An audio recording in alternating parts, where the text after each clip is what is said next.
Did you ever feel just woefully inadequate at something? Did you ever feel that self-doubt, that imposter syndrome?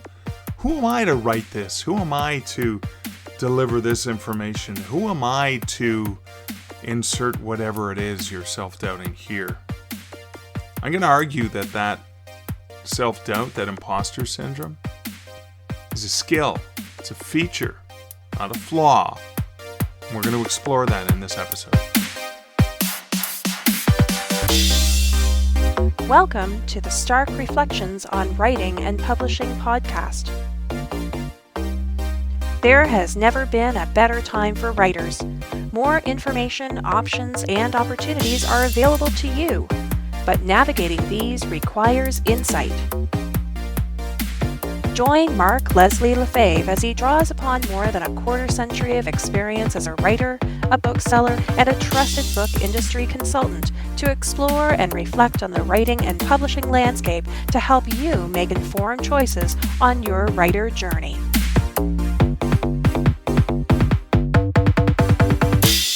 Hello, Reflectives, and welcome to episode 416 of the Stark Reflections podcast. This is your host, Mark Leslie Lefebvre. This is going to be a relatively short episode.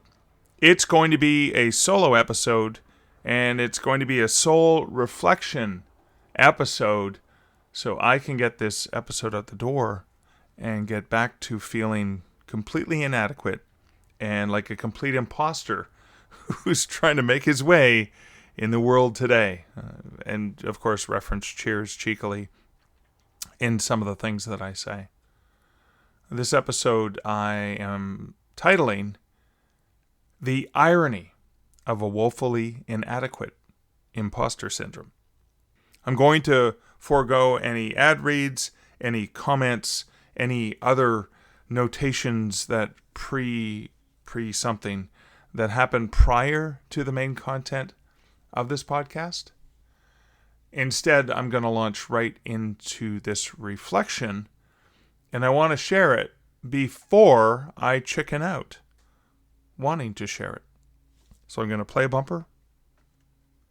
I'm going to have at her. The irony of a woefully inadequate imposter syndrome. I wanted to reflect today on a lot of thoughts that kind of consumed my mind. I've been having all day, based on a conversation that I had early this morning with an author during a one-on-one discussion. It's related to things that have been bouncing back into my head lately, to feelings of self-doubt, or how, as this author put it, when he tried to describe the confidence that he felt in his skills in numerous areas. He jokingly described it as, I'm woefully inadequate at that. Now, he said it in a joking manner, but it reminded me how we all get that way and how we all get in our own way. And writers and creators in particular, we get those feelings about our own skills, about our own understanding of what to do to market our books, of what steps we should take next in getting our career to that next level. We all have imposter syndrome. Most of us do. But that imposter syndrome is not something that ever really goes away. I know I should try to be positive and maybe try to tell you that one day you'll be able to shuck it off. You'll shuck off this imposter syndrome, this self-doubt. It'll go away as I get better and I gain different accolades. It'll go away one day, right? But I'm not going to tell you this. I don't want to lie to you. But I'm here to say instead that if you have imposter syndrome, that you'll likely never lose it. Never get rid of it. Never abandon it. But that is a good thing. Now let me take this back to the beginning. The definition of imposter syndrome is that pervasive feeling of self-doubt and insecurity, where someone believes that they are not deserving of their achievements, and they perhaps fear of being exposed as a fraud. Yeah, someone's gonna find out. It's especially common among writers and creatives who often grapple with the vulnerability inherent in sharing their work with the world. Writing itself can be an act of profound and deep vulnerability. It involves putting your thoughts, your dreams, your fears, perhaps even elements of your identity into words, and then offering them up to be seen, to be judged, or perhaps even worst of all, to be ignored. When a writer's work is met with any of those things, silence, rejection, or even success, achievement, awards, accolades, bestseller status, six-figure author income, even then, it's not uncommon for that voice of imposter syndrome to grow louder, whispering doubts like, who am I to write this? Or what if the other people here find out that I don't belong here? Or when will people realize that I'm not really sure what the hell I'm doing? I'm making it up as I go along. Those voices hit you right away. You hear them when you're sitting in front of the blank page. They return throughout the process of painstakingly bleeding through the process of working on your manuscript, perhaps most intimately in that sagging middle part of your manuscript. And they can often return even after you've typed those penultimate words, the end. They grow from there. In the rewriting, or in the moments when you're finally ready to hand it off to an editor or an agent or a publisher, or press that self-publish button. They strike you in the pre-release anxiety and the marketing, all the marketing and worry about that for your book. They hit double hard on release day. That's supposed to be a big day. It's supposed to be a celebration for everyone. And they'll continue to wallop you throughout the whole idea of, what do I need to do to market this book? But those feelings of self-doubt, those feelings of imposter syndrome, they haunt even the most experienced professionals. There are New York Times best-selling authors who readily admit to still having imposter syndrome. I know I've been very fortunate and very lucky to be sitting amongst the royalty of both traditional publishing and self-publishing and completely wondering why the heck I'm there with them. Those awesome, amazing people. How the heck did I end up being here? For example, a judge of Writers of the Future alongside New York Times best-selling authors, science fiction writers I grew up reading and worshiping and admiring from afar. I'm constantly bombarded with wondering how the heck I got there, and when are people going to realize I'm a fraud and I really am making things up and I'm not sure what I'm doing because I have so much to learn. But even authors who are thousands of times more successful than I am, who've gotten onto the New York Times bestseller list, who've made the income, who've done so many amazing things, they have those feelings of self-doubt and imposter syndrome too. But as I've already alluded to earlier, what if feeling like an imposter isn't a flaw? What if instead it's a feature? What if it's a sign of something deeply important that you are doing as a writer, as a creative person? Imposter syndrome often shows up when we're doing something that truly matters to us. It's that voice of someone who cares deeply who wants this work you're doing, this writing you're investing so much into, to be meaningful. It's the voice of someone who is taking the process, the call, and the craft of writing so very seriously. The fact that you worry about whether your writing is good enough usually means that you are pushing yourself. Usually means that you are striving. Usually means that you are growing as a writer. Complacency rarely produces great works of writing or art. The best writers and the best creators are often those who question, reflect, and wonder how they can improve continually throughout the writing career, not just at the beginning. It is this very tension, this desire to do justice to our ideas, and the fear that we might fall short, that can fuel authentic and compelling work. Imposter syndrome is also a sign of humility. It indicates that we've not convinced ourselves that we already have all the answers. It keeps us open to feedback, open to growth, open to deeper self-understanding.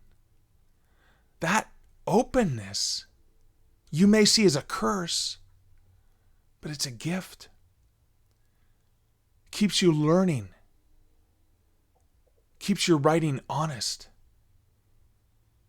and perhaps most importantly, it keeps you connected to your humanity. Writers who never feel doubt might appear confident, but they may also risk losing touch with the very vulnerability, the very curiosity that makes writing meaningful, not just for themselves, but for others.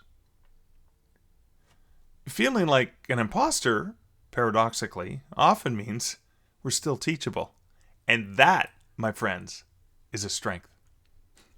It makes me think of the Dunning-Kruger effect.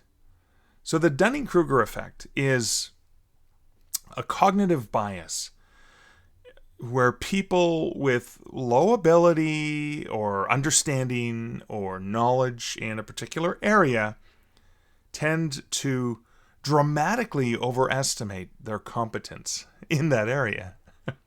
While those who have higher ability, higher skill, higher understanding, and higher knowledge in that area will often underestimate their own skills. They, in effect, know a lot, which means they also know a lot about what they don't know about. And that's what can often lead to self-doubt. Those who lack understanding or expertise are not only unaware of their shortcomings, but they also lack the tools and the ability to even recognize competence. What is it? And so they can't see it in others while they are seeing it in themselves. I'm sure we all know at least one or two people we've encountered in various areas or professions or skill sets or vocations who fall into that. They overestimate their ability dramatically and ridiculously, and they just can't see it. Heck, I'm pretty sure, without even naming someone who apparently has never had a single bad idea in his entire life, who claims to be a master of the art of the deal, a hugely successful businessman, who endlessly brags and lies and exaggerates in ridiculous ways about his accomplishments and achievements. He's a veritable poster child for the Dunning-Kruger effect. He is a walking Dunning-Kruger effect in action every single day. I, for one, I tend to be very skeptical of anyone who oversells themselves or of their understanding in a particular topic area. Self-proclaimed gurus, I'm often very skeptical about. Now, I learn from a lot of really brilliantly smart people, And yes, I can learn from people who are self-proclaimed gurus, but I'm also skeptical when somebody puts themselves up on a pedestal like that. I often think that a lot of that confidence comes from maybe a deeply internal fear of just needing to impress, or being terrified of looking stupid, or more so of being afraid of being in a place where they don't know enough, but they also don't know enough to know how much they don't know. That's one of the things that leads to my skepticism. I like to think, for example, if I turn this microscope on myself, I like to think that I know a lot about the book and publishing world. Now, I've been operating in it for more than 40 years. I got my first rejection at the age of 15 in 1984. I've been operating within the book industry for that long, since the mid-'80s as a writer, and since 1992 as a bookseller in various roles. I've been lucky enough to work in so many different roles in the industry and really get to work with some great, smart people that I've learned so much from. So I think I've absorbed a lot of great information from writers and publishers and agents and editors and booksellers and librarians and all the different people that I've paid attention to over the years. So I do know quite a bit, but not everything. There's so much I don't know. I'm still learning. There's so much for me to learn and understand. It's overwhelming, and I've been doing this for decades. Yes, I teach and I mentor and I help other writers, but I never stop learning. I never stop listening. Heck, I went back to school in 2023 and 2024 to get my master's in publishing. Somebody who's already traditionally published and self-published and created publishing platforms and mentored thousands of writers over the years. Why did I do that? Because I knew that there's a hell of a lot that I still don't know. Even with that master's in publishing, there's so much I don't know. There's so much more I can do, so much more I can try, so many things I can experience, and so much I can benefit from learning from others about this industry I love so much. I also believe that I can learn from those people who are newer to the writing world. Now, why would that be, you might ask? Because somebody who has just recently picked up a pencil or pen and a piece of paper, or just sat themselves down in front of a keyboard and is at the beginning of their writer journey, they have insights and experience that I've never had. I started my journey before the internet on an old manual typewriter, mailing manuscripts away when there were very few options available. I learned from reading articles in Writer's Digest magazine and books that they published. Today, a beginning writer, they have a world of opportunity in front of them. They have more access to information. They have thousands of more points of data than I ever had to worry about trying to digest. The fact that they're not giving up, and the fact that they're sorting through and deciphering so much, means they have skills. They have understandings. They have experiences that I never had. I can learn from that. I can learn from them. I can become a better writer if I pay attention to what did they do when they were faced with these choices. How did they make those decisions? What were the questions they asked? How did they interpret that into something that made sense to them? How did they make the decisions that they're making? I can learn from that. This all brings me back to something that I learned from Michael Connelly's fictional character, Harry Bosch. He's a detective, a homicide detective. And Bosch's mantra when he's solving a case, a murder case, is that everybody counts or nobody counts.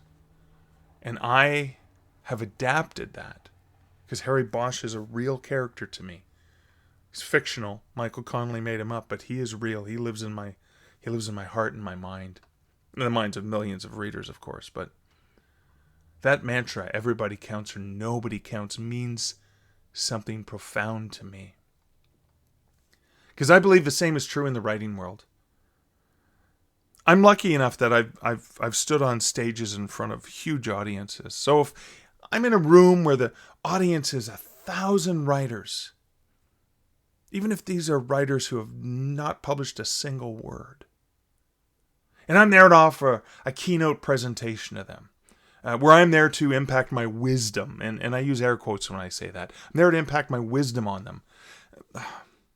Something I remind myself of when I'm standing in front of that audience, no matter who that audience is that there is not a single person in that room that I can't learn something valuable from. Everyone counts or nobody counts. Everyone in that room counts or nobody counts. Especially that guy standing on stage. And anyone, I believe, who stands on that stage and thinks that they are the only one able to offer something of value, they are sadly, horribly, and tragically mistaken. And I already have a leg up on them because I'm willing to listen and to learn. Remember, conversely, more knowledgeable individuals are often more aware of the complexities of a topic or subject. And that can lead them to doubt their own proficiency. This paradox can help explain why those who are truly skilled, like many writers, are often the ones most plagued by self-doubt. As you've grown as a writer over the years, chances are that your doubt might also have grown. Perhaps you were initially worried about writing terrible dialogue, so you took the time and you learned the skills over the years by listening to those who were proficient at it, like Jeff Elkins, the dialogue doctor, or working in theater or reading and working on plays or screenplays where dialogue's so important because it's the meat of the entire work. Whatever it was, perhaps you gained a bit of confidence in that area. Not overconfidence, but confidence that you're better at it. But then you question your ability to write meaningful and rich characters because you were so focused on dialogue. So you doubt yourself there, and then you spend time focusing more there and try to work on characterization and different things you can do to create more compelling characters. You constantly cycle through learning new things and new ways to learn new things about different areas of writing and the business of writing and publishing. And that's okay. That's just part of the ever-evolving manner of your growth as a writer and your growth as a person. The challenge here is not to eliminate imposter syndrome, but to keep creating in spite of it. To recognize that self-doubt and that imposter syndrome as a sign that you are reaching beyond your comfort zone.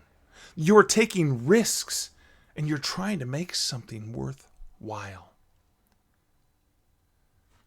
We don't need to wait for a day when we finally feel like real writers.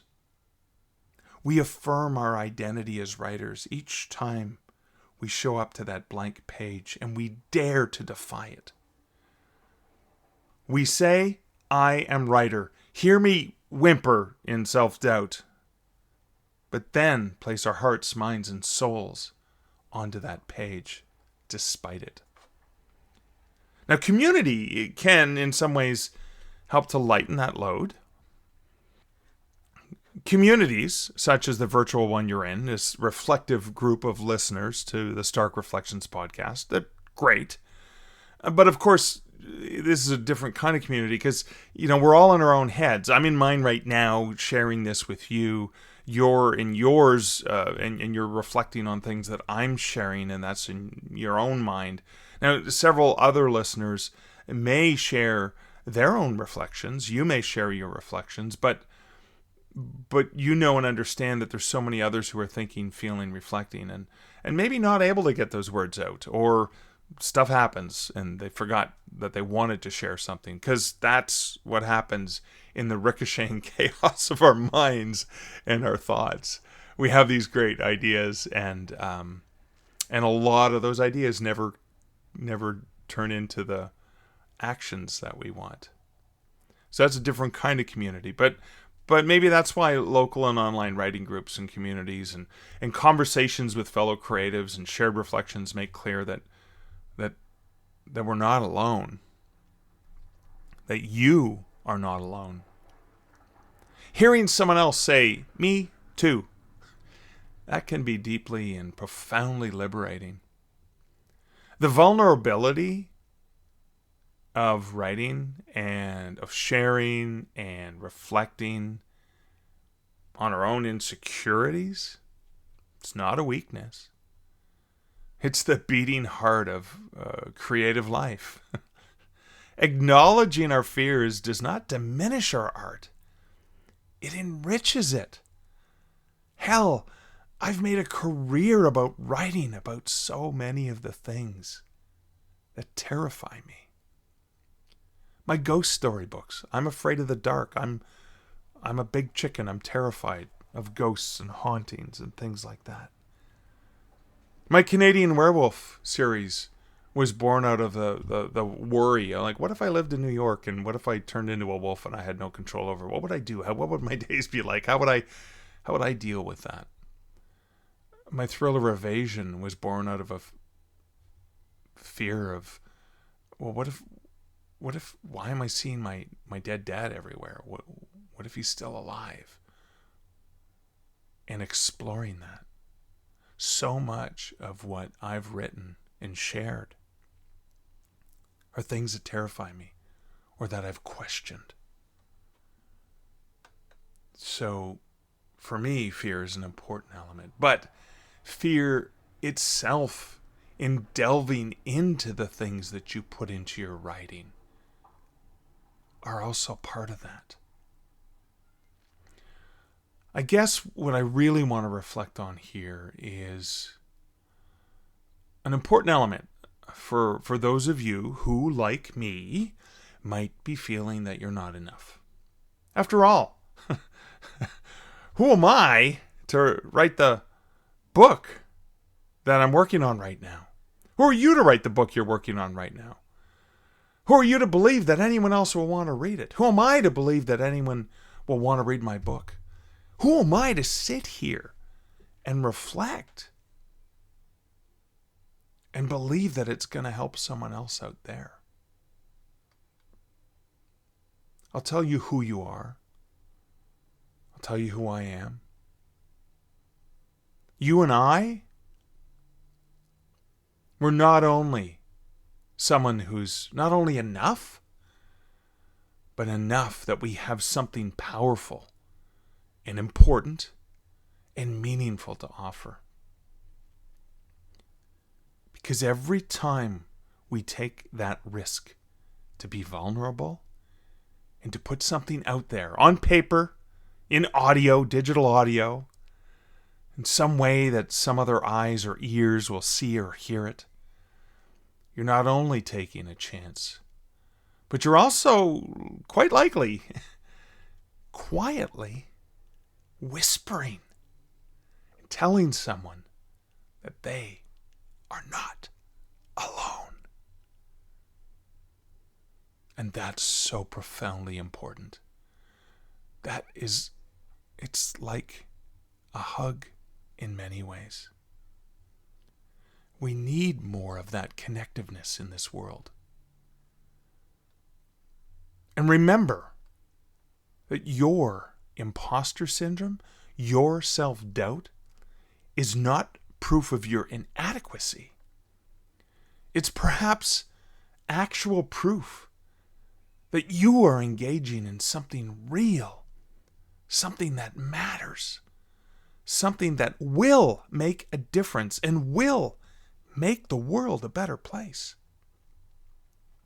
Doubt is not the enemy. It's part of the path that you walk as a writer and as a creative person. So keep writing anyway, in spite of that doubt and that fear and that imposter syndrome. Your courage to keep writing is perhaps one of the clearest signs that you belong, that you are needed, because what you are working on is impacting the world in a meaningful and positive way. Thank you for listening, and thank you for writing. Thank you for listening to the Stark Reflections podcast. You can find show notes for each episode at starkreflections.ca.